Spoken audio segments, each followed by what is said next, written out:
Passado sujo, presente comprometedor. Com 9 dias do desaparecimento, a polícia agiu contra Marcos Rony. A justiça decretou a prisão do vigilante. Ele saiu de Tibagi, viajou 400 quilômetros para a casa de parentes em Francisco Beltrão, contratou um segundo advogado, se entregou e passou a primeira noite preso em Ponta Grossa. Já era quase 7 horas quando o vigilante Marcos Wagner chegou.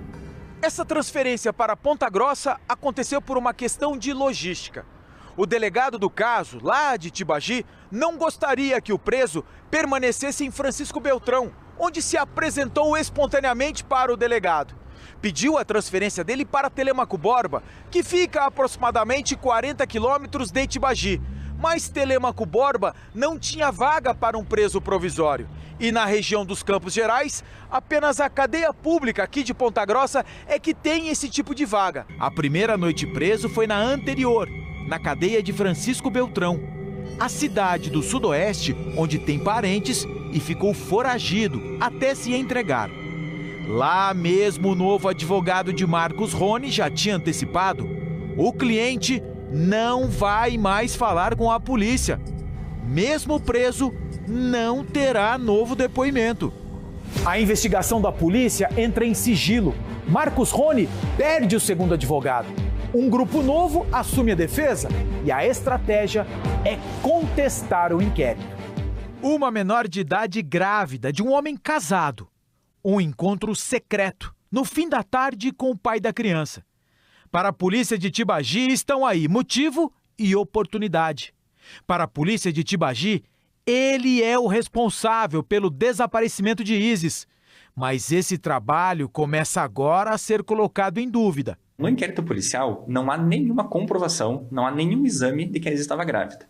Há, inclusive, um depoimento de um ex-namorado da Isis que relata que, em janeiro, ele tinha um relacionamento com ela e ela teria mentido para ele a respeito da gravidez. Então, em relação a essa gravidez do Marcos, não tem nenhum laudo no processo que comprove efetivamente que ela estava grávida. E nem tampouco que o Marcos seria o pai da criança. De fato, não há nada que comprove a gravidez de Isis, a não ser a palavra da prima de 18 anos e da irmã de 14 anos. Por que então o advogado sugere a possibilidade da adolescente não estar grávida?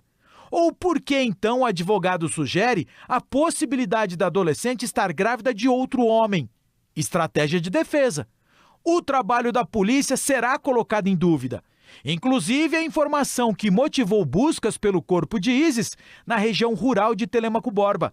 A polícia indicou o local a partir de dados obtidos no celular apreendido do vigilante. Mesmo as imagens de câmera de segurança na entrada de Tibagi estão sob suspeição. Para a polícia, trata-se do momento em que o vigilante deixa a cidade, depois a volta, já sem Isis dentro dele. As câmeras de segurança, elas demonstram o veículo do Marcos e não demonstram quem estava no carro. Então, o que a defesa quer dizer nesse sentido?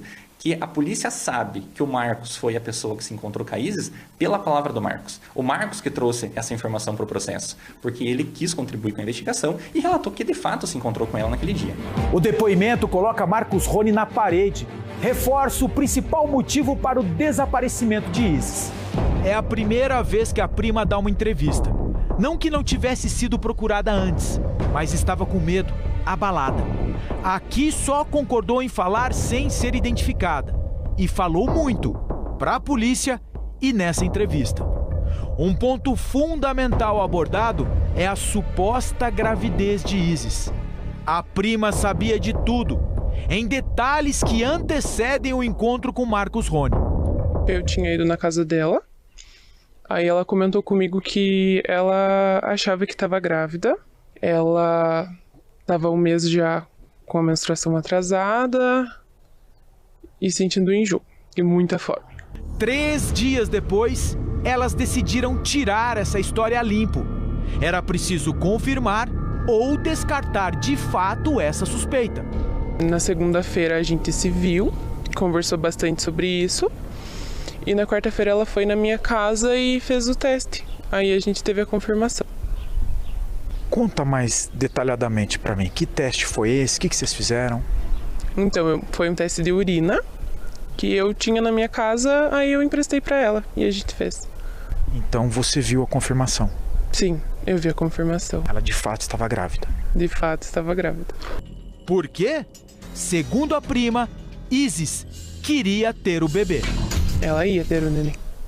Por que você afirma com essa veemência que ela ia ter? Porque ela me contou que ela ia ter o neném, que ela queria. Eu até brinquei com ela pra gente fazer um chá revelação. Falei que eu ia ajudar ela, falei sobre nome, a gente começar a escolher. Falaram até o nome? Uhum. Chegaram a citar algum, escolher um? Não, a gente ia fazer uma lista de alguns, mas não deu tempo, a gente ia fazer no dia que ela desapareceu. É nesse ponto em que a prima aponta a suspeita para a polícia. Marcos Rony não queria ter a criança. Ele tinha achado uma mulher, que essa mulher, ela tinha um remédio, alguma coisa que ela podia beber e abortar a criança. E isso você ficou sabendo como? A Isis mesmo me contou. Aí eu olhei pra cara dela, ela olhou pra mim e falou, eu não vou tomar. Por quê? Porque ela tava com medo que ele tentasse envenenar ela ou alguma coisa e eu super concordei, né? Falei, não vai tomar mesmo. Seria o chá um abortivo? E quem estaria envolvido nisso? No inquérito, uma mulher foi identificada e tratada como feiticeira. Eu faço oração, né? Tenho muita fé na Nossa Senhora Aparecida, tenho as minhas imagens, né? Então é oração que a gente faz. Assim, fazer outras coisas mal, assim, a gente não faz, né? Além da oração que a gente faz, né? Só isso? Só isso. Pergunto se ela conhece Marcos Rony ou tem ele como cliente. Não conheço. De televisão agora? Eu fiquei conhecendo pelo jornal, né? Jornal, pelas postagens do Facebook, né? Mas conhecer ele mesmo, não. Isso que eu queria saber. A senhora já atendeu ele? Não. A confiança no trabalho da polícia já não é a mesma. O tempo passa e as respostas não são dadas.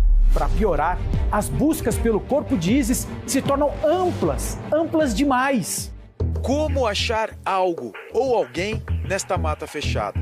Como saber se há algo ou alguém num lugar desses? O distrito de Lavras é a terceira região de varredura dos bombeiros. São 3.200 hectares de área, ou 5.000 campos de futebol, como o Couto Pereira do Alto da Glória.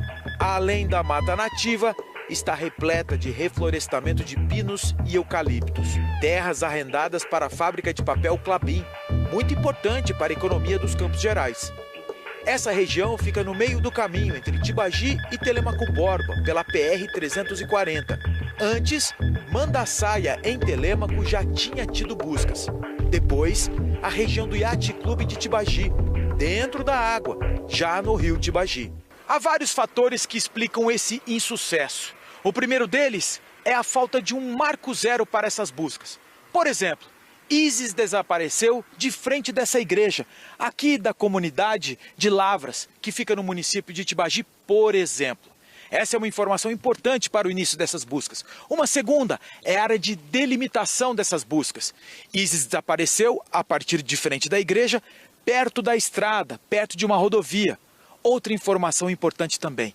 E o mais importante, os bombeiros do Paraná estão habituados a fazer buscas por pessoas desaparecidas que saíram de suas casas e que estão vivas, deixam rastros. Infelizmente, não é a situação que se espera do caso Isis. Segundo a Polícia Civil, as indicações de buscas foram apontadas por sinal de celular. Cada torre é capaz de enviar sinal até 16 quilômetros em linha reta. São 800 quilômetros de cobertura em círculo para só uma torre. A Polícia Civil informou que os celulares de Isis e de Marcos Rony indicaram essas áreas.